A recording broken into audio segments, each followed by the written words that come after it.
Good morning everyone. Welcome again sa ating online na pagbubulay-bulay ng salita ng Diyos sa Book of Psalms.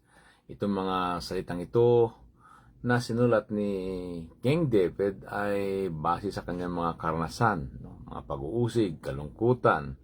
At nakikita niya minsan na parang ang mga masamang tao ay nagtatagumpay. Kaya ito yung kanyang mga panalangin sa Panginoon. At basahin ko sa Tagalog para sa atin ng mga Filipino ay lalo nating maintindihan sa Word of God. O Yahweh, Panginoon, bakit ako nilayuan? Ito yung kanyang katanungan. Sa panahon ng bagabag, bakit nagtatago ikaw? Inaapi ang mahirap ng palalot tampalasan. Ito yung mga masamang tao. Ang masamay naghahambog sa buktot na niyalayon. Tinutuya ng masakit at masakim sinusumpa ang Panginoon. Sa kanyang paghahambog, ganito ang kanyang bulong. Sabi ng mga wicked people, ito yung kanyang reklamo sa Panginoon, sa kanyang panalangin. Hindi ako papansinin itong Diyos na hukuman, sabi ng mga wicked. Ganito ang iniisip sa tuwin na niyong buhong. Ano man ang gawin niya, laging kanya ang tagumpay. Yaong kahatulan ng Diyos, hindi abot ng isipan. Sa tuwin na inahamak, tinutuya ang kaaway. Wika niya sa sarili, lagi akong may tagumpay. Itong iniisip ng mga masama. Ang bagabag sa buhay ko'y di sasapit kailanman. Sinungaling magsalita, lapastangat mapagbanta. At masakit kong mangusap. Masama ang kanyang dila.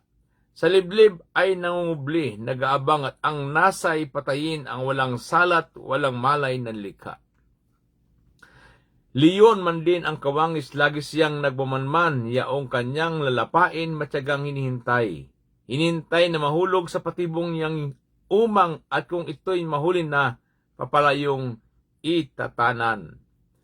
Hinahamak, dinudurog itong taong kulang palad at lubusang inaapi ng malupit at malakas. Ang sabi ng taong buhong o taong masama. Sa parusay ako'y ligtas. Natutulog nga ang Diyos, hindi ako mamamalas. Yahweh, lumapit ka, iligtas mo ako. Ngayon, o Diyos, huwag mong lilimutin ang nasadlak sa linggatong. Bakit ka itatakwil ng masama, Panginoon? Pagkatapos sa sarili, ganito ang ibubulong. Hindi ako magdranas ng bigat ng kanyang hatol. Itong iniisip ng taong mga masama. Dahil sila'y nagkatagumpay, mayaman sila sa mga kasamaan ng akala nila ay wala ng katapusan ang kanilang ginagawa. Sabi ito ng Word of God, ito sinabi niya, kita mo ang nalulungkot pati na ang nagdurusa. Ika'y laging nakahanda sa pagtulong sa kanila. Ito naman ang pangako ng Panginoon. Ang wala nang maasahan ay sa iyo nagpupunta, pagkat di ka nakakait ng tulong mo sa kanila. Yaong mga masama ay alisin mo ng lakas. Sa kanilang mga kasamaan, parusahan silang lahat. Lubusin mo ang parusa, pahirapan mo ang ganap. Paghahari nito, Diyos ay lubos at walang maliw. Ang hintil ay mapaparam mawala sa lupain. Diringgin mo, O Yahweh, ang dalangin niyong hamak.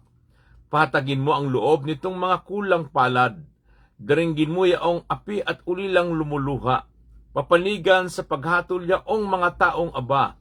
Iyan, O Diyos, ang gawin mo upang iyong masama ay wala nang maidulot na pangamba at dalita. Purihin ang Panginoon sa pagkabasa ng kanyang banal na salita. Ngayong umaga, mga kapatid, ang ating talakayin dito sa Psalms chapter 10 verse 1 to 18 about confidence in God's triumph over evil. Si David po ay marami siyang mga karanasan sa kanyang buhay na tila baga sa kanyang panalangin ay parang may halong paglireklamo. Panginoon, bakit hinayaan mo itong mga masama nito? Na ganito ang gawin nila na tila sila ay nagtatagumpay, ang iba yung mayaman, at itong mga taong ito ay walang Diyos sa kanilang mga buhay. Kaya po mga kapatid, ito yung una na makita natin, David complains of the wicked.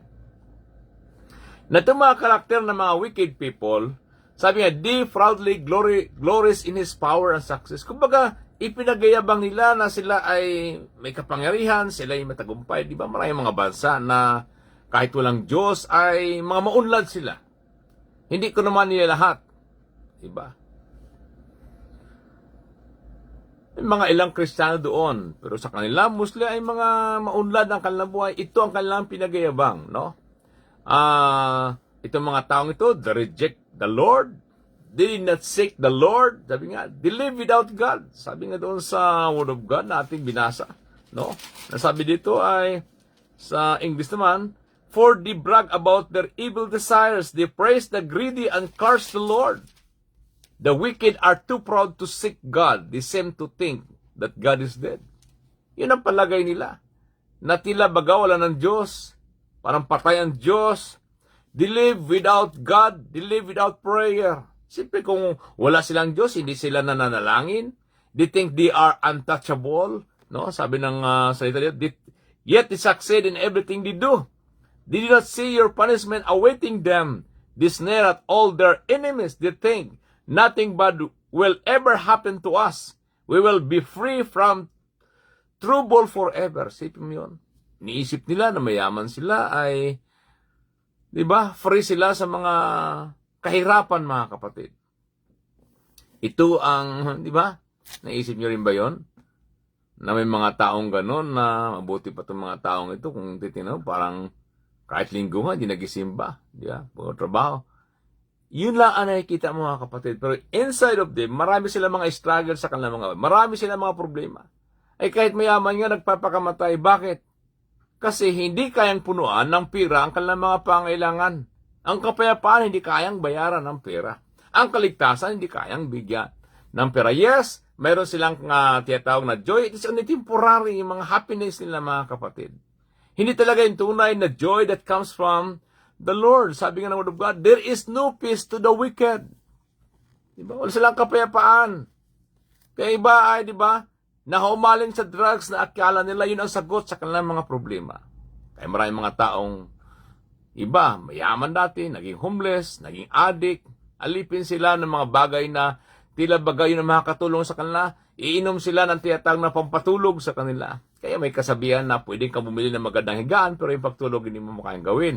Pwede mo nga bilhin ang masarap na pagkain, pero yung ganang kumain, hindi mo kayang gawin. Di ba?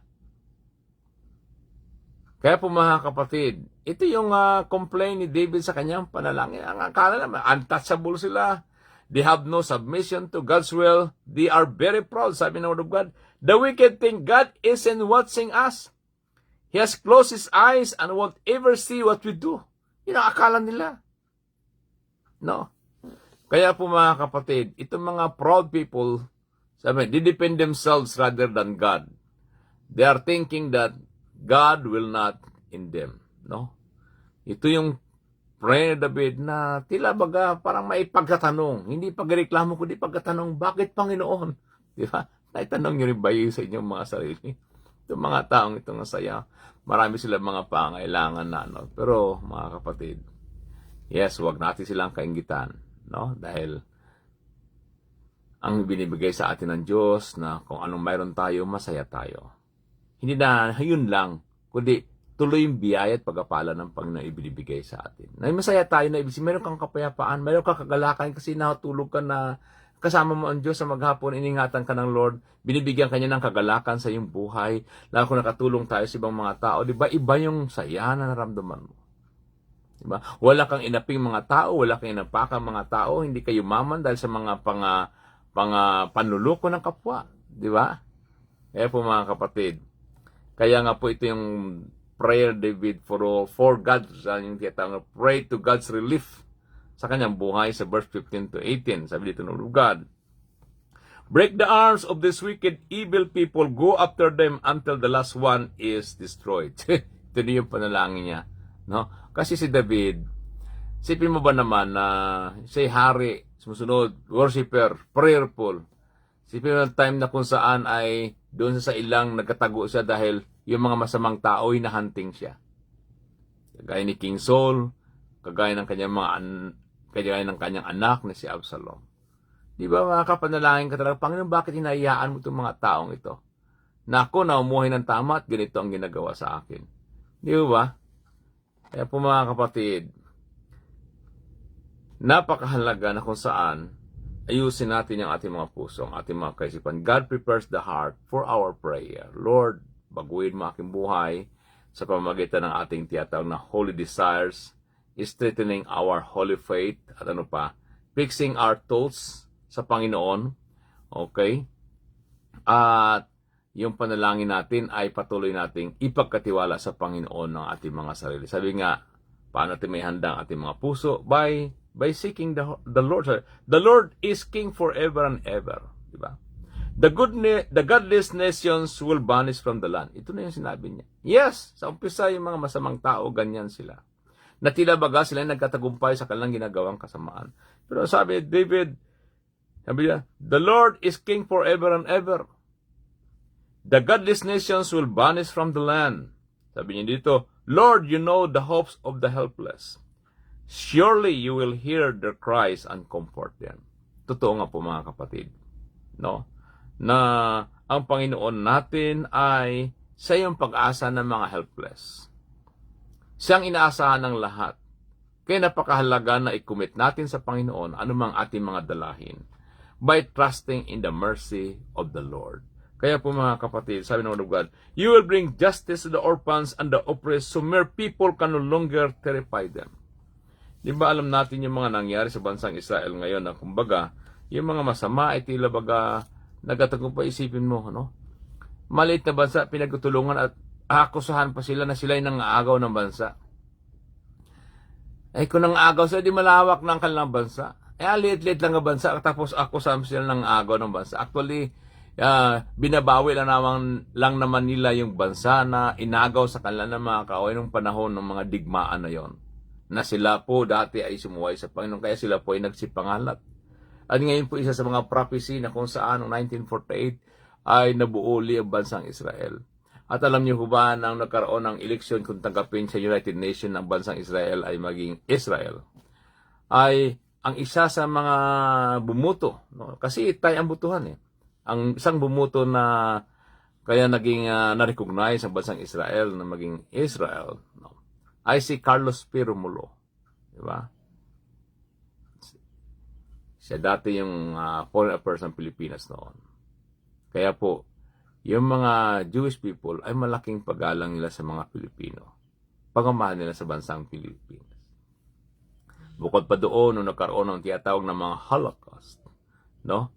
Ang bansang Pilipinas ay tinanggap ang more than 1,000 ng mga Jewish people. More than 1,000 na mga laga sa kanila. Di ba?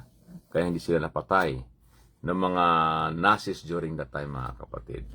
Ano? Kaya, yes, kita mo ngayon, mostly sa ating mga kabayan ay marami nagkatrabaho sa mga Jewish people na mahal sila. Nakita nila kung paano iniingatan ng Lord ang bansang Israel at ang mga taong nagmamahal sa Kanya. Kaya, God allows these people, sabi nga dito, ni mga masama ng saganang mga pagkapala, okay? Pero, ang ating kaligtasan, hindi lamang base doon sa ating mga pagkapala, kundi ang ating kaligtasan, sabi nga doon sa ating title ng mga mensaya, confidence in God, triumph over people. Over evil people. Kaya po mga kapatid, kahit maraming masama dyan, dahil mayroong tayong pananampalataya sa Panginoon, yun ang magdadala sa atin sa tagumpay. Sabi ko nga sa ating pastor kagabi, kasama natin sa London, no, pastor, ano ang gawin namin? No, grand opening service natin, kailangan napakarami natin, complete tayo sa instrument. Ngayon pagdating ng linggo, kami na lang, sabi ko, pastor, huwag ka matakot. Ang mahalaga, alam mong tinawag ka ng Diyos. No, ikaw ay magpatuloy, ikaw maging encouragement doon sa mga kasama mo na mga nagilingkod sa Panginoon. Hindi na base sa dami ng tao ang ating pagilingkod. Ang mahalaga, kayo na nandyan ay magpatuloy kayo sa Panginoon. And later on, ang Diyos ay magpapadala ng mga katuwang nyo dyan upang kayo tulungan. Pero ang church, kako natin dyan sa Toronto, na nandyan, handang tumulong sa inyo. Pero siyempre, dahil hindi laging ang mga kapatid natin pupunta doon, dahil siyempre ang iba, linggo lang talaga ang pahinga nila. Kaya ang mahalaga kako, magpapadala ang Lord ng mga taong tutulong sa inyo. Manalangin kayo. Sabi ko nga, based sa aking karanasan, sabi ko, kami rin, trabaho sa Pilipinas ay church planting for church planting. No. Yung trabaho ko, patapos ng 3 years, pupunta ulit sa isang lugar, mag-church planting kami ni Mrs. Sabi ko, mahalaga, kayo mag-asawa magtulungan. Sabi ko nga, Mrs., kami ni Mrs., kami rin ay nagtutulungan. Ako yung pag-umaga, ako ang janitor, tapos maglinis, ligo, ihanda ang simbahan, magtuturo ng Sunday School, magigitar ng praise and worship, magpipreach. Si Mrs. naman ay siya namang aser, no? At nung anak kami, siya ang taga-alaga ng mga anak namin. Nakasurvive. Ang mahalaga, ang ating katapatan sa paglilingkod sa i-bless tayo ng Panginoon. Sabi nga, confidence in God's triumph over evil. Anumang kasamaan, kung tayo may panampalataya sa Panginoon, sabi ko, hindi tayo pabayaan ng Panginoon. Ang ating Diyos ay tapat, no? Sa umpisa, hindi madali. Ang lahat ng church ay hindi nag-umpisa sa mega church. Ang lahat ng church nag-umpisa sa maliit. Sabi ko nung kami kako ay nag-opening service, inimbita ko mga pastor ng mga kapitbahay namin, mga churches, no? Umabot, sabi nga, more than 100, no? Sabi nga, 150 yung pumunta sa amin. Pagkasapos ng sunod na linggo, ay 10 na lang ang naiwan. Yeah, 10 na lang. Sabi ko, anong gagawin natin nito? Pero ang ginawa namin, yung mga kapitbahay namin, may mga anak, ang ginawa ni Pastor Alani, siya yung mga bata doon, ang ginagawa niya para pumunta, ay pakakainin namin yon. Tapos nang pakain sa kanila kasi ang hirap ng lugar. Nandun kami sa Kaluhukan, no? Tawag lang malaria. Pakahirap. Makahirap talaga na lugar yon, no? Pakakainin, pagkatapos na magpipray sila, no? At ang Stellani, para kayo makasurvive, ay nagtitinda siya ng mga uling, mga kusot, yung mga kusot na panggatong. Isipin mo ba naman na pati uling doon ay ninanakaw? Yung negosyo namin uling, ninanakaw, no? Tapos, yung service ko na bisikleta, ninanakaw din. Yun ang bisikleta ko mag-visitation. Isipin mo, ganun kahirap sa lugar na yon. Pero mga kapatid, alam niyo po ba na yung mga batang maliit, sila na ngayon yung mga instrumentalist, sila na yung mga song leader, ang isa nag-aaral ng lawyer, no? At isang young people doon, yun ang katuwang doon, no? Sa gawain. At ang pastor nila doon ay, isipin mo, 80 years old na. Dati kong professor sa Bible School yun, ginamit siya ng Panginoon. Kaya nga, gaano man kasamaan sa kapaligiran, basta ang malaga ko, yung ating panampalataya sa Panginoon. Pansamantala lamang yan. Amen? Kaya po mga kapatid, kagaya nung kanyang panalangin at pagkatanong ni David sa Panginoon. Panginoon, hanggang kailan ba itong mga masama na ito na magkatagumpay sila at sila yung mga walang Diyos, hindi nila kinikiyanan Diyos, hindi sila nalangin. Sabi niya, may katapusan lahat ng bagay na yan. No, ikita mo naman, si David na siya dati ay tago ng tago, literal, ibinalik siya ng Lord doon sa kanyang kaharian. Mga kapatid, yung mga pagsubok na yun, inaalaw ng Lord yun upang tayo ay patuloy na magtiwala at manampalataya sa Panginoon. Yes, sa umpisa, mahirap, pero literal habang tayo nampalataya sa Panginoon, tinuturuan tayo ng Panginoon na laging sumunod sa Kanya, magtiwala sa Kanya, hindi sa mga bagay na nakikita. At ang Panginoon ay maraming paraan kung paano itugunin ang ating mga pangailangan.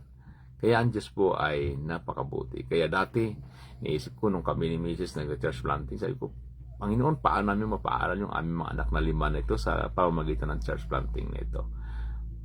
Tama na mag-college yung anak ko, niloob ng Lord na ako'y makarating dito sa Canada. Napaaral ko yung 3 na yon, no? Ang 3 nakatapos sila sa college at yung tama naman na nandito na kami nadala, no? Isipin mo, 11 years na paghintay, nadala ko dito yung aking asawa at 2 anak upang sila rin po ay makapag-aral sa tulong ng Panginoon. Kaya po mga kapatid, kaya nga, kung tayo ng palataya sa Panginoon, tutulungan tayo. Ano mga kasamaan sa kapaligiran, ano mga nakikita natin, basta huwag tayong maitinag sa ating panampalataya. Ang ating Diyos po ay tapat. Hindi tayo iwan ni pabayaan man. Amen? Kaya po, kagaya na sabi ni David, sabi niya, inihanda niya lang yung kanyang puso, katang kanyang desire ay maglingkod sa Panginoon, to seek the Lord, committing himself to the Lord, and trusting in the mercy of the Lord. Ikaw ba'y nakakaranas ng mga pagsubok sa iyong buhay? Tila baga walang katapusan. Yung mga naranasan mo, ang iba may sakit, o ikaw may sakit, may mga pangailangan ka, hindi mo alam ang iyong gagawin. Mga kapatid, ito ang dahilan kung bakit tayo may mga pangaraw-araw na devotion upang mapalakas ang ating espiritu. At hindi tayo maitinag sa ating mga nakikita sa ating mga kapaligiran at mga nangyayari. Ang mahalaga may pananampalataya ka sa Diyos. Yes, maaaring mga nangyayari sa kapaligiran, mga balita, mga nakakatakot. Hindi ka matakot sapagkat alam mo na ang iyong buhay ay hawak ng Panginoon. Kagaya na sinabi ni Apostol Pablo, "For me to live is Christ, and to die is gain." Kasi habang buhay ay sa Panginoon. At kung mamatay, pakinabang pa rin sa Panginoon. Mahirap yung namatay na wala kang Panginoon. Yes, maaaring sa sanlibutan ito, nakinabang ka ng lahat ng bagay. Pero kung wala kang Panginoon sa iyong buhay, wala din. Kasi sabi ni Apostol Pablo sa Philippians chapter 3, no? 6-8, sabi niya, ang lahat ng mga bagay ay inaari kong kalugihan, makamtan ko lamang ang Panginoon. Yes, mahalaga sa Kanya ang Panginoon. Sapagkat yun ang source ng lahat ng bagay.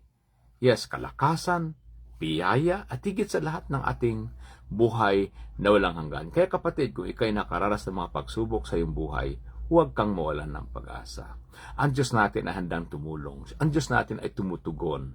Ang mahalaga, huwag mawala sa iyo ang pananampalataya. Amen? Sapagkat ang Diyos natin ay buhay at handa siyang tumugon sa ating mga pangailangan. Tayo ay lumapit sa ating Panginoon. Panginoon, kami po ay nagkapasalamat sa iyong mga salita. Salamat sa iyong mga katapatan sa bawat iya sa amin, O God. Na tunay nga, Lord, na hindi ka nagpahabaya anong mga pagsubok at problema ng iyong mga anak, Panginoon.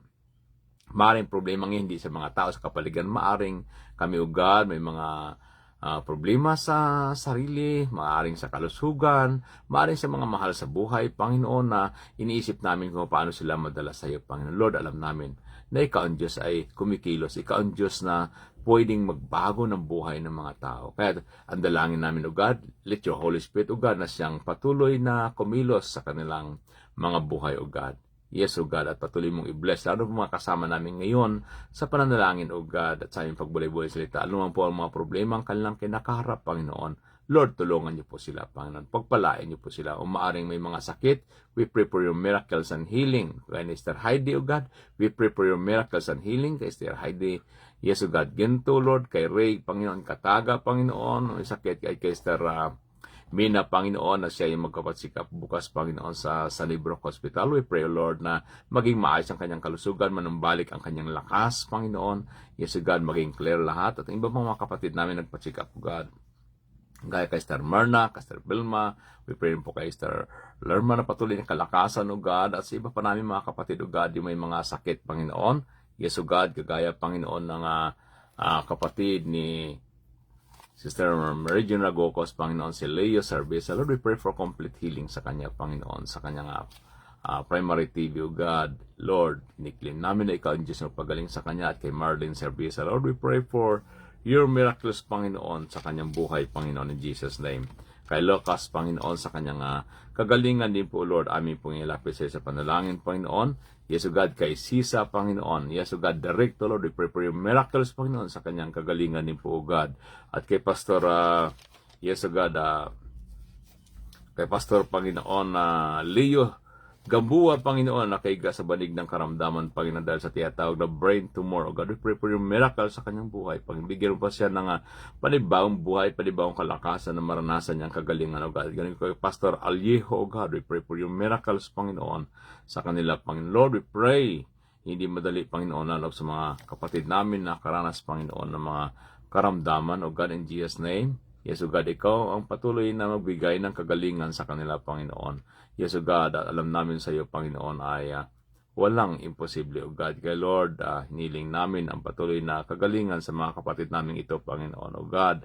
Yes, O God, na ikaw lamang ang Diyos na makakatulong ang makapagbigay ng himala sa kanilang mga buhay, Panginoon. At sino po, Diyos, na may mga sakit, Panginoon, sa mga kapatid namin, O God, lalo yung mga prayer request pa kaya, Panginoon, at sinasabi ni Sister Caroline, O God, we pray, Lord, na pagalingin mo po, Panginoon, ang mga taong ito, Lord, na sinasurgery, Panginoon.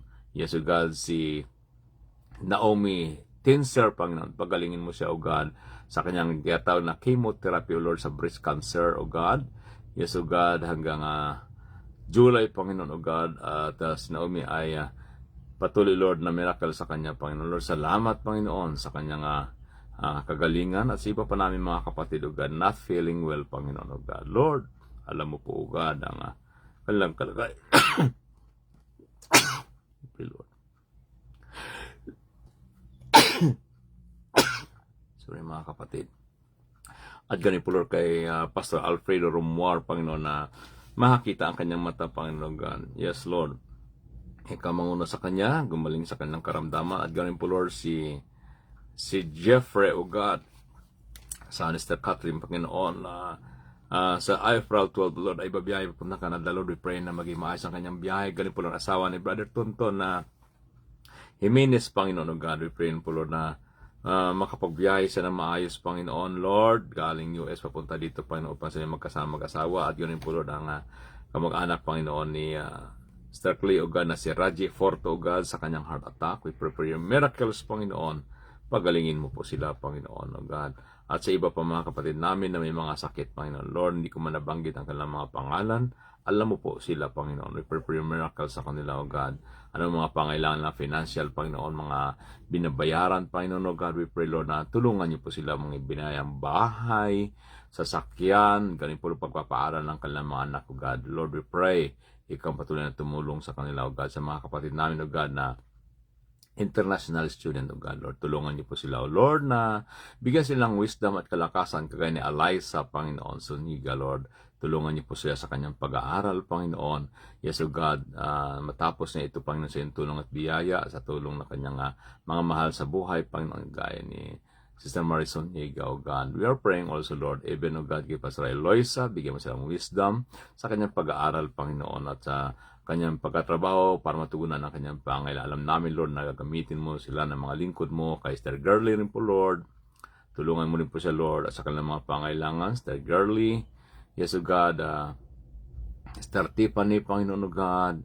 We pray, Lord, sa mga international student, kay Sister Jen Balosdan, O God. In Jesus' name, at sa kanilang mga asawa, Lord, we pray na sila makapagtrabaho rin po, Lord, pamatugunan ang kanilang mga pangailangan. Yes, O God, at mga international, local, Panginoon, at sa mga kapatid namin sa London, O God, kinagaya ni Kirby, O Lord, we pray na makatapos po siya si Bro Jonathan, O God, na maging katuwang ng gawain doon, Panginoon, sa London, Panginoon. Alam namin marami kang gagawin na we are praying also, Lord, sa iyong pastor doon, Pastor Michael. Balakasin mo siya, pahatagin mo siya, Panginoon. At later on, our prayer, Lord, na makalipat sila doon, Panginoon, makakita silang trabaho, kasama kanyang asawa, upang maalagaan ang iyong mga anak, Lord. Alam namin na lalago at lalago ang iyong gawain, Panginoon, sinimulan doon, Panginoon. Kaya, O God, palakasin mo yung lingkod na ito, Panginoon. Yes, O God, at ganun po ang kanilang mga anak, Panginoon, O God. Lord, we bless mo rin po, Lord, ang buong BCI family sa aming nalapit na concert sa March 29, O God. I-bless mo ito, Panginoon. Yes, in Jesus' name, na patuloy, Lord, maraming mga tao mapagmahal na at ang malikom na salapi ay magamit, Panginoon, sa worship team upang, yes, O God, ano mabili ay, yes, O God, iba mga bagay na gamit ay maitulong din po, Panginoon, doon sa London Church, Panginoon, na nagsisimula, Panginoon, upang may magamit sila gaya ng mga gitara, Panginoon. Yes, O God, iba pa mga sound system, O God. Kaya, Lord, we are praying for more people, Panginoon, na may katuwang nila sa kanilang mga gawain, O God. Lord, salamat sa mga kapatid namin dito, Panginoon, sa Toronto, na kung saan ay nandoon ang kanilang puso sa paglilingkod, O God, sa kanilang mga investment, Panginoon, sa kaluluwa, Panginoon, at galing po, Lord, sa iyong kaharian, Lord. I-bless mo po, Lord, ang buong BCI family, Panginoon, O God. Yes, O God, na ay mga leaders, pastoral staff, ministerial leaders, care group leaders, lahat ng mga members, Panginoon. At ganun po, Lord, ng mga sympathizers, God. Lord, ikaw ang patuloy na kumilos sa amin. We pray for the unity, love, understanding, at sa aming gagawin, Panginoon. Wala kaming hangad, kundi mapapurihan ka. At ang mga tao, Panginoon, madala sa iyo at patuloy, God, na ma-disciple, Panginoon. Lord, salamat po, Diyos, sa ngayong umaga. Patuloy ka namin itinataas at nilalahati sa bawat isa sa amin, Panginoon, kasama mga kapatid namin ngayon sa online, O God. Thank you, Lord. This is our prayer, thanksgiving in Jesus' name. Amen. Maraming salamat mga kapatid sa inyong oras at panahon sa pakikinig ng salita ng Diyos. Alam natin na ang salita ng Diyos ay may kapangyarihan. Amen? Sabi nga, confidence over, di ba? The enemy. Kaya ang ating confidence or ang ating panampalataya sa Panginoon, ito yung magbibigay sa atin ng tagumpay. Sabi nga, they overcame them because of their faith. Amen? Because of the blood of Christ. Sabi nga doon. Kaya tayo mga anak ng Diyos, tayo ay mga managumpay. Amen. God bless you all po at ingatan kayo ng Panginoon lahat sa mga nagtatrabaho, sa bahay, sa opisina, sa mga hospital, sa tindahan, o yung mga PSW, caregivers, ano man po mga trabaho niyo, mga factory, ingatan kayo ng Panginoon. Amen. Kasama ang inyong Diyos na magpalakas kayo. Maraming salamat sa inyong mga kapatid, no? Nakasama natin ngayon, wherever you are. Sabi nga, enjoy your day because God is with us. At huwag natin kalimutan na sa Diyos po ay walang imposible. Sa ngalan po ng Victory City Church International, ito pang inyong lingkod, Arnold Galang, pagpalain po kayong lahat. God bless you all. We love you.